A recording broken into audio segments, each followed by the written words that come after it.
My parents kicked me out for dating someone they didn't approve of. Years later, I found out they declared me dead to steal my inheritance. So I walked into their family reunion, alive, and exposed everything. I was sitting in my apartment on a Wednesday night eating leftover Chinese food when my phone buzzed. Instagram, DM. The name catches my eye. Scott O'Brien. This dude I hadn't heard from since high school. The message is short. Yo, this you pretty sure you're supposed to be dead, LOL. Then he sends a screenshot. Facebook post from my sister Evelyn. Black and white photo of me at 17. Under it, forever in our hearts. Katie Rast, 1992-2013. Gone too soon, but never forgotten. My chopsticks hit the floor. The comments made it worse. My aunt. He's in a better place now. And my mother had replied to 20 of them with, "Thank you for your prayers. It's what she would have wanted." I messaged Scott back. "What the heck is this? Who told you I was dead?" Scott sent another message. "There's a video. Someone uploaded the memorial service to YouTube." I typed back, "Send it." The video opened with organ music pews packed with people I recognized, all dressed in black. Then the camera landed on her. Lucy, my mother, standing at the pulpit in a black dress, looking devastated. We gathered here today to remember our daughter Katie. She made choices that took her far from us, and ultimately, those choices led to her untimely death. I couldn't breathe. My father sat in the front row, stiff complicit. Evelyn looked bored. Then came the slideshow. Photos of me as a kid. The last photo was from senior year. After that, I ceased to exist. When it ended, I sat in silence. They'd stood up in front of God and everyone and lied. I spent the next hours going down the rabbit hole, found my obituary. Catherine Katie Rast, 21, passed away unexpectedly while traveling abroad. Found the memorial page with dozens of comments from people who thought I was dead. I clicked through to the church's website, found the memorial service bulletin. They'd posted full program opening hymn scripture reading eulogy by Lucy Reed, closing prayer collection taken for the Katie Rast Memorial Fund. They had monetized my fake death at the actual funeral. I pulled up my credit report, checked any. No unusual activity. They hadn't stolen my identity for credit cards or loans. Smart. That would have triggered alerts. This was cleaner. Just erase me legally and take what was already mine. I searched for the death certificate filing, found the county records database, entered my name. There it was. Certificate 2013 to 04782. Filed March 18, 2013. Cause of death, motor vehicle accident in Kansas City, Missouri. Informant Lucy Reed, some funeral home in Kansas City I'd never heard of. Attending physician Dr. Robert, medical examiner. I'd never been to Kansas City in my life. Never heard of Dr. Robert, and I sure as hell wasn't dead. That's when it hit me. Death certificates don't just appear. There's a whole paper trail. Medical examiner reports funeral home records, and if those were all fake, that was serious crime. Federal if they'd touched Social Security, state for forging the death certificate, tax fraud for the charity scam. This wasn't just lying. This was felony-level fraud. I grabbed my laptop and started building a timeline. Then I realized something didn't make sense. I reread the certificate filed March 2013, but they kicked me out in August 2013. I pulled up the Facebook post again. The memorial service photos were dated June 2013, 3 months after the certificate was filed, 2 months before they kicked me out. My mother had filed my death certificate while I was still living in their house, while I was eating at their table, while I was working at my dad's firm, while I was very much alive and breathing. She'd planned this, the whole thing. File the paperwork early through some scam funeral home or corrupt funeral director willing to look the other way for cash. Wait a few months for the certificate to process through the system. Then manufacture a reason to kick me out. Make it look like I left angry and cut contact. Then hold the funeral, collect the sympathy, and eventually collect the money. That cold, calculated, psychotic witch. Now I know you're barely understanding a thing. So let me take you back to that day. It was August 2013. I just turned 21 working at my dad's commercial real estate firm. He'd been grooming me to take over since I was 12. Raymond Reed and daughter future dynasty, all that nonsense. But I didn't want it. I wanted to write, maybe teach anything but schmoozing with developers. One night in late August, I came home around midnight. The whole family was waiting intervention style. Mom, Dad, Evelyn, and Tom, my dad's business partner. My mother spoke first. "We need to talk about your choices about Kieran." Kieran, my boyfriend. The reason for this ambush. Kieran wasn't in their plan. His dad was a mechanic. His mom worked at the grocery store. He was nobody to them. "I know you think you love him," my mother continued, "but he's not right for this family. He's holding you back. From what? From becoming another jerk like Dad." My father's face went red. "Watch your mouth." "Or what?" "You'll disown me," I laughed. "Oh, wait," Tom spoke up. "Your father is planning to retire in 5 years. He can't do that if you're distracted by some boy who doesn't understand this world." "Some boy?" "His name's Kieran, and he understands the world better than any of you. He worked his way through college. Didn't have Daddy's money to coast on." Evelyn chimed in. "He's a gold digger. Katie, wake up." "Gold digger? He doesn't even know how much money we have. I've never told him because, unlike you, sister, I don't define myself by Dad's bank account." "That's enough." My dad's voice boomed. "You have a choice. The business, your family, your future, or him." I looked at all of them. My mother with her fake concern. My father with his ultimatum. Tom looking uncomfortable but staying silent. Evelyn smirked. I chose Kieran. Silence. My father's jaw clenched. "Then pack your things and get out." "You're serious. Completely. You want to throw away everything we've built, fine. Do it without our name, without our money. See how far you get." Evelyn hopped up from her chair. "I'll get her a bag." She handed me a trash bag, literally. Some of my clothes thrown inside. She smiled. "Good luck being poor Katie." I took the bag and left. Kieran picked me up that night. We made it a year before my bitterness destroyed us. After that, I moved around Seattle, Sacramento, and Portland. Worked rough jobs, built a life from nothing, never contacted them, never looked back. Except they'd been busy erasing me and cashing in. The next morning, I called in sick. I needed answers proof. I started digging. My mother's Facebook was locked, but Evelyn's wasn't. She loved attention. I scrolled back and found a whole memorial album from 2013. Photos of the service flowers, condolence cards. One photo made my blood boil. Evelyn and my mother in black dresses, caption celebrating Katie's life today. Gone but never forgotten. I found the obituary. Katie Rast, 21, died while traveling abroad. Vague enough that nobody would ask questions. If they declared me legally dead, there'd be documents, death certificates, medical examiner reports, probate filings, and if those were fraudulent, that was a serious crime. I needed help. I called Chris Lopez, my old roommate from Seattle. He'd become a lawyer in Portland criminal defense, but he knew people in the prosecutor's office. We met for lunch. I showed him everything. He let out a low whistle. "Katie, this is fraud. Serious fraud. Multiple felonies. How do I prove it?" "We get every document. Death certificate. You already have that. Probate records if there was an estate.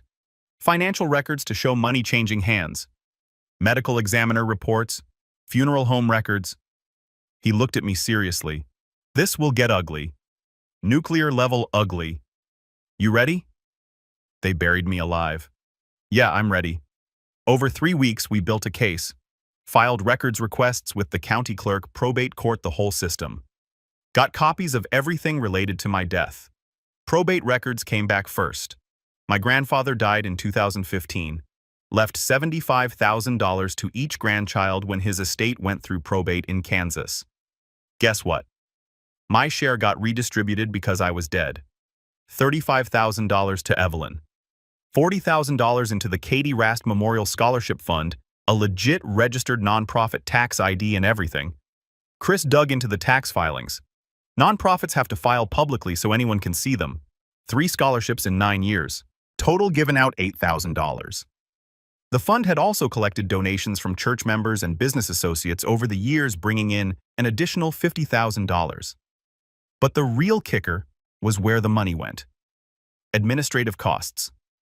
Office space rented from my dad's company at $2,000 a month. Consulting fees paid to Evelyn. My mother ran it as executive director. Good grief. Chris said, "They didn't just fake your death, they monetized it, and they've been running a charity scam for 9 years. We kept digging. Found my name in the Social Security death records. It's public. You can search it online. Catherine J. Rast, dead March 15, 2013. My mother had filed for survivor benefits. Got a one-time payment of $255. Not huge money, but lying to Social Security federal crime up to 5 years in prison. We found something else. The notary on the probate paperwork. The documents my mother used to claim my inheritance was Tom Hendricks, my dad's business partner. Same Tom from the intervention. He'd notarized her sworn statement that I was dead. Had to know it was BS. That made him an accessory. I wanted to nail them all. We called the funeral home listed on my death certificate. Peaceful Rest Funeral Services in Kansas City. Chris had his paralegal do it. They'd never heard of me. No record of services. No body, nothing. Either my mother made up the name or used a real business without them knowing. Then we checked out Dr. Robert, the doctor supposedly listed on my death certificate. Chris ran him through Missouri's medical licensing database. No Dr. Robert in 2013. Fake name. My mother either made it up or paid someone to forge it. We requested the Kansas City Medical Examiner's report referenced on the death certificate. The KCME's office got back to us in 3 days. No such case number existed. Never had. My mother had fabricated it. This is slam dunk prosecution, Chris said one night. Documents everywhere. Your mom's looking at serious prison time if they throw the book at her. Federal and state charges. Evelyn and your dad are accessories if they knew. Tom's facing fraud charges too. What about my father? Depends what he knew and when. If he knew beforehand, he's an accessory. If he found out later but helped cover it up or took money from it, that's conspiracy. If he really didn't know and didn't help, he might walk. But he's married to her, works with Tom, and the scholarship fund paid rent to his company. He benefited. That's enough to go after him. Tom's definitely complicit. He notarized a fake death certificate. Evelyn's trickier. She benefited from the fraud, but we'd need to prove when she knew you were alive when she accepted the money. She handed me a trash bag with a smile on her face. She knew. Then we make sure everyone else knows too. Chris pulled up Facebook on his laptop, scrolling through my mother's profile. Looks like your family does this big reunion thing every year. 4th of July weekend, huge party at your parents' house. Invitation says all Reed family and friends welcome. I smiled. Guess I'm family technically. You're going to show up to the reunion as yourself, the daughter they declared dead. Why not? I've been dead for 11 years. Time to resurrect. Chris leaned back and laughed. Man, I freaking love this. Okay, let's do it. But we're filing the criminal complaint first. Get it on record, then you can go haunt your family reunion like the ghost of Christmas revenge. We spent the next month preparing, filed the formal complaint with the prosecutor's office. They agreed to hold off on making arrests until after I confronted my family. They wanted to see if anyone would incriminate themselves further. I met with the prosecutor, a sharp woman in her 40s named Monica, who looked at me and said, "Your family sounds like a piece of work." You have no idea. Actually, I do. I deal with family fraud cases all the time, but faking a death, that's a new one. And the fact that they profited from it, that makes me angry. We're going to nail them. I liked Monica. I also needed to document everything because I wanted everyone to know what they did, something they couldn't scrub away. I decided to start a blog anonymous at first, just documenting the facts, the timeline, the documents, everything. I called it The Ghost in the Machine. Posted the first entry a week before the reunion. No names yet, just the story. Family kicks out daughter over boyfriend. Family declares daughter dead 11 years later. Daughter finds out and plans revenge. It got like 40 views. Mostly bots probably, but it was out there. My story waiting to explode. 4th of July was 2 weeks away. I bought a plane ticket back to my hometown, a place I swore I'd never return to. But I was going back as a dead woman who refused to stay buried. The flight back felt surreal. I hadn't set foot in my hometown in 11 years, hadn't even driven through it. Seeing the familiar landmarks from the plane window made my stomach twist. Chris had offered to come with me, but I told him no. This was something I needed to do alone. He'd armed me with copies of every document, though. I had a folder that could end my family's reputation and possibly put my mother behind bars. That felt good. I rented a car at the airport and drove to a hotel on the edge of town. Didn't want to risk running into anyone before the reunion. I checked in, went to my room, and spread out all the documents on the bed. 3 copies of everything: death certificate, probate records, tax returns, bank statements, social security forms, the criminal complaint. I took photos of each document with my phone, uploaded copies to 3 different cloud services, emailed copies to myself and Chris. If something happened, the evidence would still exist. My phone buzzed. Text from Chris. "You good?" "Yeah, going to their house tomorrow. Family reunion is at 2 p.m. Call me after. I want to hear everything. You'll probably read about it in the arrest reports." Even better. I spent that night going over my strategy. I'd show up an hour into the party when everyone was there and settled in. Couldn't sleep. Kept thinking about walking through that door, seeing their faces, watching them, realized their perfect lie had come back to destroy them. The morning of the 4th, I woke up with this weird calm, like all the anger and hurt from the past 11 years had crystallized into something cold and sharp. I was ready. I got dressed, jeans, button-up shirt, grabbed the folder of documents, took one last look in the mirror. "Let's go haunt some people," I said. The drive to my parents' house took 15 minutes. I knew the route by heart even after all these years. Past the high school, past the park where I used to skateboard, past Kieran's old street. I wondered if he still lived there. Probably not. He was probably long gone, living a good life somewhere. I hope so. My parents' house looked exactly the same. Big colonial, perfectly manicured lawn, American flag, out front for the holiday. Cars lined the street. I could hear music and laughter from the backyard. The party was in full swing. I parked a block away and sat there for a moment. This was it. Once I walked through that door, everything would change for me, for them, for everyone at that party. Good.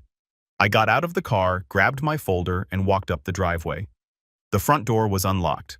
I opened it and stepped inside. The house smelled the same. That specific combination of my mother's candles and wood polish. It hit me like a punch to the chest, memories flooding back.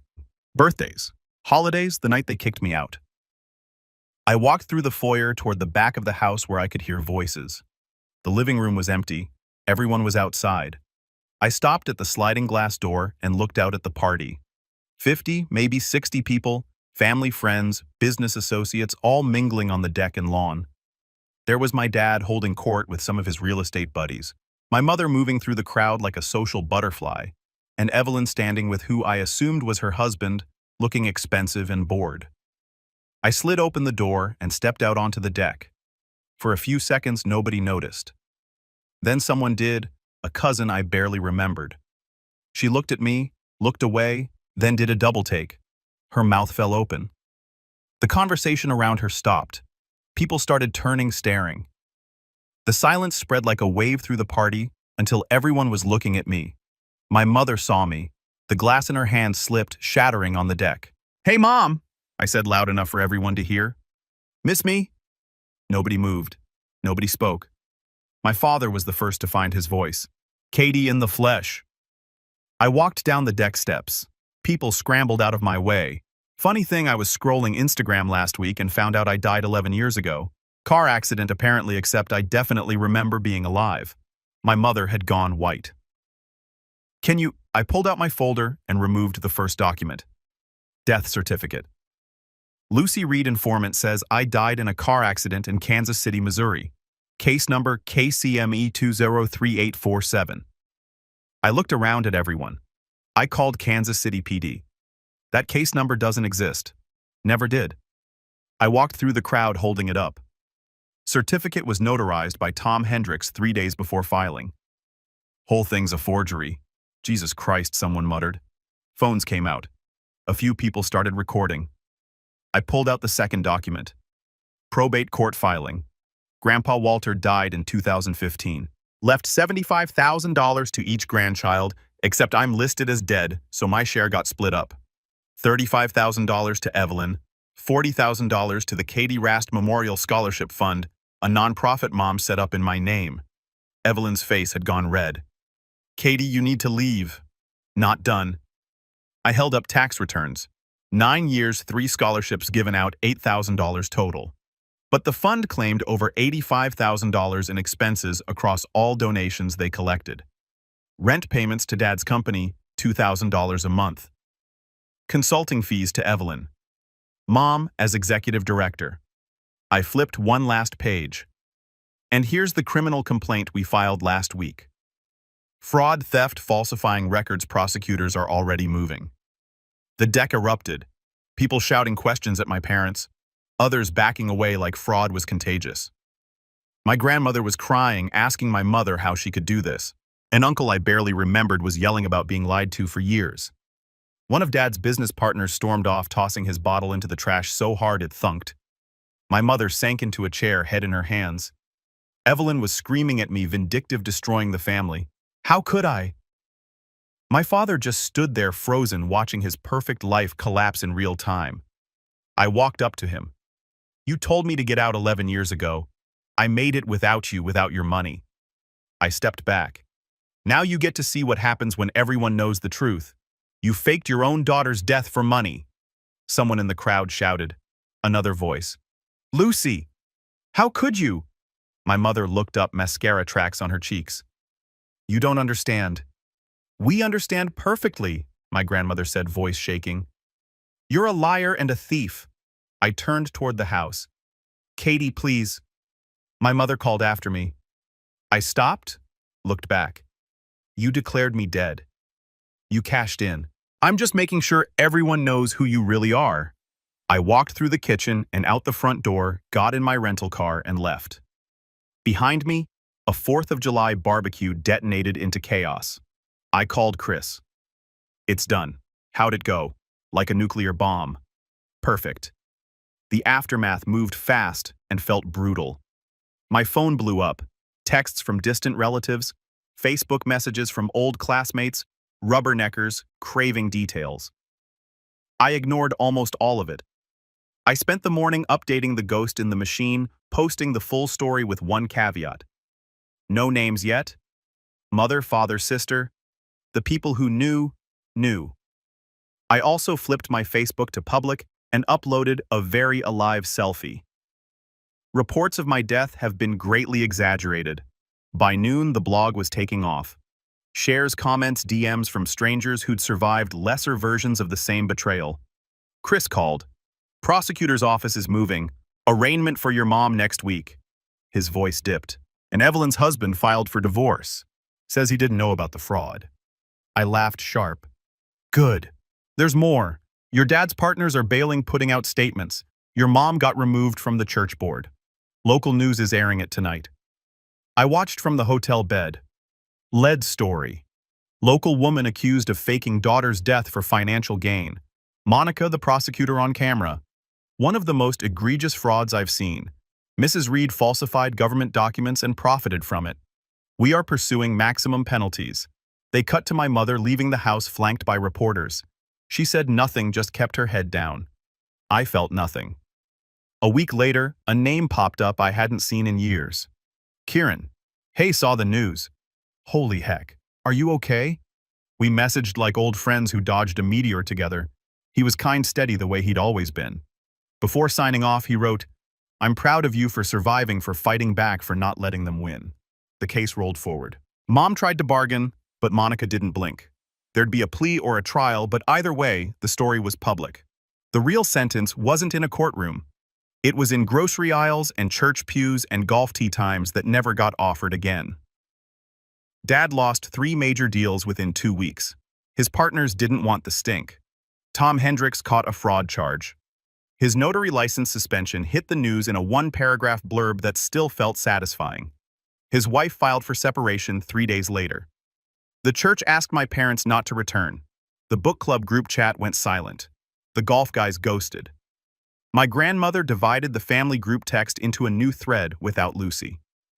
2 months after the reunion, I got a text from an unknown number. Katie, it's your father. We need to talk. I stared at it. The part of me that healed on its own said, delete. The part hungry for answers said, go. I ran it past Chris. Bad idea. And my therapist, maybe carefully. I chose neutral ground. Coffee shop in the next town. I told Chris where I'd be.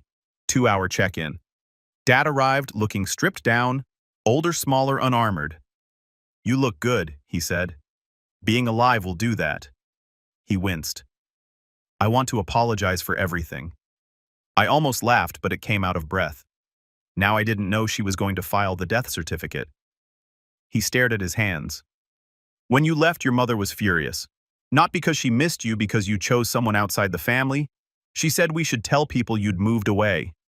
I agreed. A few months later, she told me you'd died. Car accident overseas. He swallowed.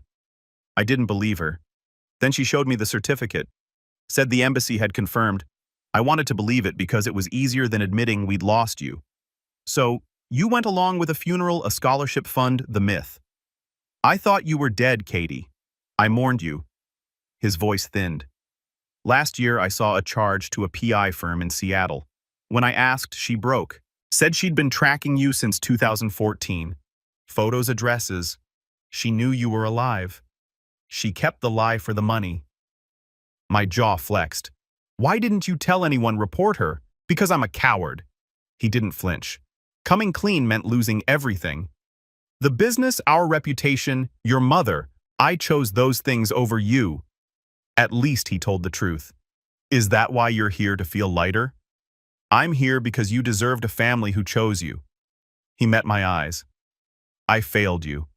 I'll live with it. We sat in noise that wasn't quite silence. Sirens far off. Milk froth hiss. A normal Thursday chugging along while a dead woman had coffee with the father who signed her off the ledger. Where's Mom? I asked finally. Out on bail. Trial in 3 months. Her lawyer thinks probation and fines. No jail. He swallowed. She's not well. Won't leave the house. Evelyn won't speak to her. The church banned her. Good, I said. I meant it. Evelyn moved to Arizona. Divorce finalized. She blames you. She blames... Of course she does. He almost reached for my hand, then didn't. I don't expect forgiveness. I just needed to say it. I stood. I'm not your daughter. You made that clear 11 years ago. I pushed back my chair. Tell this to a priest. I'm done being your absolution.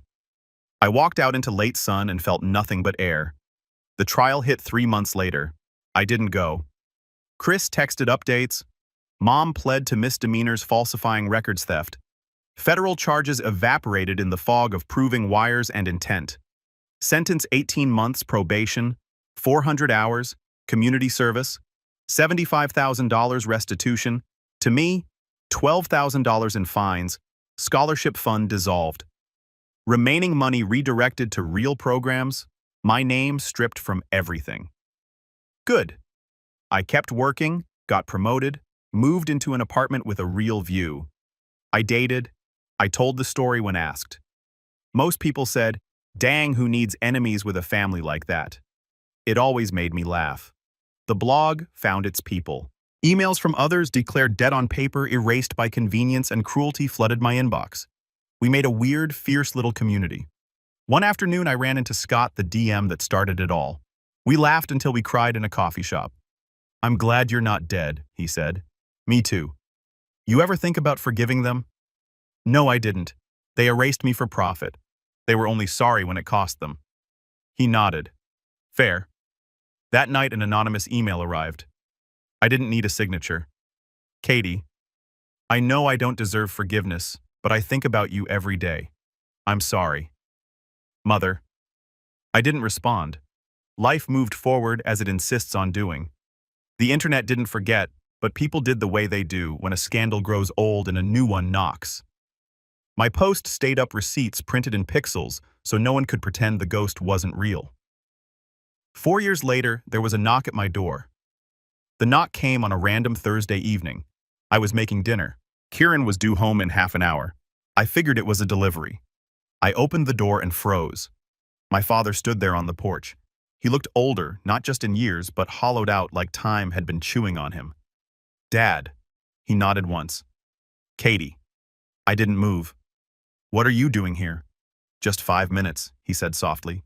Please. I stepped outside, shutting the door behind me. 5 minutes. He took a deep breath as if rehearsed. Your mother's gone. I blinked. What? She died 3 weeks ago. Heart attack. She'd been sick for a while, wouldn't see doctors. I think she just gave up. I stood there in silence. It was strange. No rush of grief, no anger left, just an echo of something that used to hurt. And you're telling me this because you're her daughter, he said quietly. You deserve to hear it from me. I stopped being her daughter when she signed my death certificate. He flinched but didn't argue. The funeral is Friday. You don't have to come. I'm not asking you to. I just wanted to tell you. Is Evelyn going? No, she doesn't want anything to do with me or your mother. She's still in Arizona. We stood there in the fading light. The air smelled like rain and asphalt. I watched him shifting from one foot to the other as if the weight of silence was unbearable. Anything else? I asked finally. He reached into his jacket and pulled out an envelope. This is for you. I didn't take it. What is it? Money, the $75,000 from your grandfather's estate. The court ordered it repaid, but the funds went through probate after your mother's death. This is your share. It's yours by right. I don't want it. He shook his head. It's not from me. It's from him. It's what you should have had all along.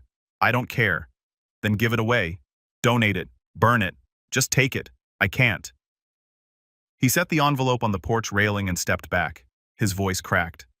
I'm sorry, Katie. I know I've said it before. I know it doesn't fix anything, but I regret everything.